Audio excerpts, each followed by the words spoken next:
بسم اللہ الرحمن الرحیم۔ السلام علیکم۔ انفریوی میں آپ کو خوش آمدید۔ آج 5 فروری 2026 بروز جمعرات سعودی عرب کی شام تک کی اہم ترین خبروں کے ساتھ میں ہوں وسیم۔ اگر آپ بھی سعودی عرب کے گھر کے ہیں تو آپ انفریوی کو سبسکرائب کر لیں، بیل آئیکن کو پریس کر لیں۔ آج کے نیوز بلیٹن کو مکمل دیکھیے گا۔ شروع کرتے ہیں پہلی خبر کے ساتھ۔ فیلڈ مارشل عاصم منیر سے اسلامی فوجی اتحاد کے سیکرٹری جنرل کی ملاقات۔ پاکستان کے آرمی چیف جو فیلڈ مارشل سید عاصم منیر سے اسلامی فوجی اتحاد برائے انسداد دہشت گردی کے سیکرٹری جنرل میجر جنرل محمد سعید المغیدی نے GHQ میں ملاقات کی ہے۔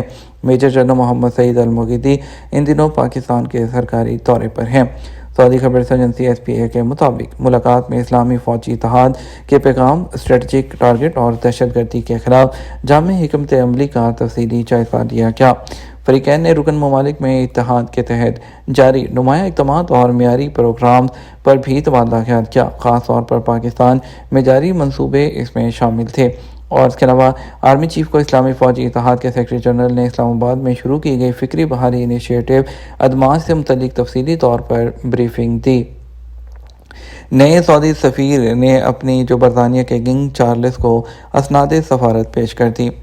سعودی عرب کے نئے سفیر شہزادہ عبداللہ بن خالد بن سلطان بن عبدالعزیز نے لندن میں سینٹ جیمز پیلس میں برطانیہ کے کنگ چارلس سوم کو اسناد سفارت پیش کی ہیں۔ سرکاری خبر ایجنسی SPA کے مطابق سعودی سفیر نے ملاقات میں سعودی قیادت کی عوام کی جانب سے کنگ چارلس کو تہنیتی پیغام پہنچایا، برطانوی حکومت اور عوام کے لیے نیک خواہشات کا اظہار کیا۔ کنگ چارلس نے بھی سعودی قیادت کی تہنیتی پیغام دیا اور سعودی عرب اور اس کے عوام کی مزید ترقی اور خوشحالی کی خواہش ظاہر کی۔ یاد رہے برطانیہ میں سعودی سفیر شہزادہ خالد بن بندر کو مارچ 2025 میں سعودی وزارت خارجہ میں مشیر مقرر کیے جانے کے بعد نئے سفیر کا تقرر کیا گیا تھا۔ موبائل ٹیکس میں رعایت کی وائرل خبر جعلی نکلی، PTA کی دو ٹوک وضاحت۔ سوشل میڈیا پر میسیجنگ ایپس پر گردش کرنے والے ایک نوٹس نے شہریوں کو الجھن میں ڈال دیا جس میں دعویٰ کیا جا رہا تھا پاکستان میں موبائل پر جو ٹیکس ہے اس میں کمی کر دی گئی ہے۔ تاہم PTA نے اس اطلاع کو مکمل طور پر غلط قرار دیتے ہوئے واضح کیا کہ ایسا کوئی فیصلہ نہیں کیا گیا اور نہ ہی ادارے کی جانب سے اس حوالے سے کوئی سرکاری نوٹیفیکیشن جاری کیا گیا۔ وائرل ہونے والا پیغام اردو اور انگریزی دونوں زبانوں میں شیئر کیا جا رہا تھا اور اسے قدردان صارفین کے نام سے مخاطب کیا گیا تھا۔ اس میں یہ تاثر دینے کی کوشش کی گئی کہ ٹیکس میں مبینہ رعایت صرف قانونی جو درآمد کنندگان اور رجسٹرڈ فروشوں کے لیے ہے، جبکہ عام صارفین یا ذاتی استعمال کے لیے فون درآمد کرنے والوں کو پہلے کی طرح ہی ادائیگی وہ کرنا ہوگی۔ پیغام کے آخر میں لوگوں کو بار بار سوال نہ کرنے اور اس وضاحت کو تسلیم کرنے کا کہا گیا تھا تاکہ اسے سرکاری اعلامیے جیسا بنایا جا سکے۔ سعودی عرب میں رضاکارانہ خدمات کے اثرات قومی ترقی میں نظر آنے لگے۔ رضاکارانہ طور پر کام سعودی عرب میں قومی ترقی کا ایک اہم جزو بن گیا ہے۔ سعودی پریس ایجنسی SPA کے مطابق سن 2025 میں سعودی عرب میں رجسٹرڈ رضاکاروں کی تعداد 15 لاکھ تک پہنچ گئی تھی۔ اس طرح ویژن 2030 کے ٹارگٹ کو مقررہ وقت سے 5 سال پہلے عبور کیا۔ یہ سعودی عرب میں ایک اہم تبدیلی کی عکاسی کرتا ہے جہاں مختلف شعبوں میں ماہر رضاکار کے طور پر سامنے آتے ہیں۔ ان کی مہارت سماجی اور اقتصادی ترقی بھی اس پر مرتب کرتی ہے۔ الباحہ کا علاقہ اس پیش رفت کی مثال ہے جہاں سن 2025 میں صحت، ٹیکنالوجی اور حاجیوں کی خدمات سمیت 33 شعبوں میں کام کرنے والے افراد نے 1 کروڑ 40 لاکھ سے زیادہ گھنٹے رضاکارانہ کام کو دیے۔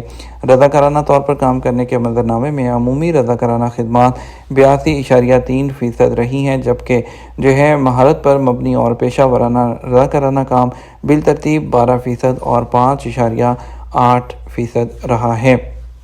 جدہ میونسپلٹی اس نے 37,000 لوگوں کی شرکت کے ساتھ جدہ واک ٹو اس کو قابل ذکر بنایا۔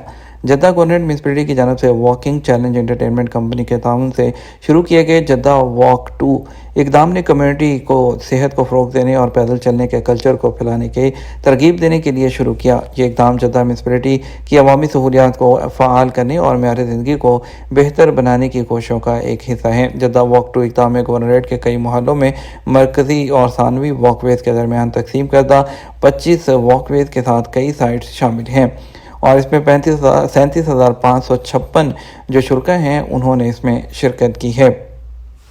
محکمہ ٹرانسپورٹ اتھارٹی نے جنوری میں 4,37,000 معائنے کیے اور 90,000 خلاف ورزیاں ریکارڈ کیں۔ سعودی پبلک ٹرانسپورٹ اتھارٹی اپنی نگران ٹیموں کے ذریعے سعودی عرب کے مختلف خطوں میں زمینی، سمندری اور ریل ٹرانسپورٹ کی سرگرمیوں کی فیلڈ ٹورز کو جاری رکھتی ہے۔ جنوری کے مہینے کے دوران 4,37,735 سے زیادہ انسپیکشنز آپریشن کیے، جس کے نتیجے میں 90,295 خلاف ورزیاں ریکارڈ کی گئی ہیں۔ اتھارٹی کی طرف سے شائع کردہ انڈیکس کے مطابق زمینی ٹرانسپورٹ کی سرگرمیوں میں معائنے کی تعداد 4,30,066 تک پہنچ گئی، جبکہ تعمیل کی شرح 93% تھی، جبکہ بحری ٹرانسپورٹ کے شعبے میں 99% اور 7,574 معائنہ ریکارڈ کیے گئے، جبکہ ریل ٹرانسپورٹ کے شعبے میں 95 معائنے کے عمل کو دیکھا، جس کی تعمیل کی شرح 10% ہے۔ اور اتھارٹی نے تصدیق کی ہے کہ خلاف ورزی کرنے والوں پر قانونی سزائیں بھی لاگو کی گئی ہیں۔ اتھارٹی نے کہا جن خلاف ورزیوں کا پتہ چلا ان میں گاڑیوں اور ٹرانسپورٹ کے سامان میں حفاظتی تقاضوں کو پورا کرنے میں ناکامی، اس کے علاوہ کچھ افراد کی جانب سے اپنی پرائیویٹ کاروں کا استعمال کرتے ہوئے مسافروں کو ٹرانسپورٹ کی سہولت فراہم کرنا، اور اس کے علاوہ ڈرائیور کارڈ کے بغیر ٹرانسپورٹ کی سرگرمیاں دینا اور کینسل کارڈ ہونے کے باوجود گاڑیاں چلانا ان خلاف ورزیوں میں شامل تھا۔ King Abdulaziz international airport 1.28 million مسافروں کے ساتھ سب سے زیادہ آپریشنل ہفتہ وار record. King Abdulaziz international airport نے رواں سال 2026 کے آغاز سے ریکارڈ تعداد میں اپنا ریکارڈ مسافر جاری رکھے ہیں۔ جنوری کے مہینے کے دوران مسافر، فلائٹ اور بیگز کی تعداد کے لحاظ سے غیر معمولی آپریشنل کارکردگی ریکارڈ کی گئی۔ جنوری 2026 میں ایئرپورٹ سے گزرنے والے مسافروں کی کل تعداد 5.45 ملین مسافروں تک پہنچ گئی، جو کہ 2025 کے اسی مہینے کے مقابلے میں 7.3% کی شرح کا اضافہ ہے۔ اسی عرصے کے دوران ایئرپورٹ نے 29,200 فلائٹس بھی ریکارڈ کی ہیں، اور اس کے علاوہ جس میں گزشتہ سال جنوری کے مقابلے میں 11% کی شرح نمو حاصل ہوئی، اور اس کے علاوہ ان کا کہنا تھا 11 سے 17 جنوری تک کے عرصے کے دوران کنگ عبدالعزیز ایئرپورٹ نے اپنی تاریخ کا سب سے زیادہ آپریشنل ریکارڈ حاصل کیا، جس میں 1.28 ملین مسافروں کی آمد ہوئی، جس سے ایئرپورٹ کے مسلسل آپریشنل رفتار کی تصدیق ہوتی ہے۔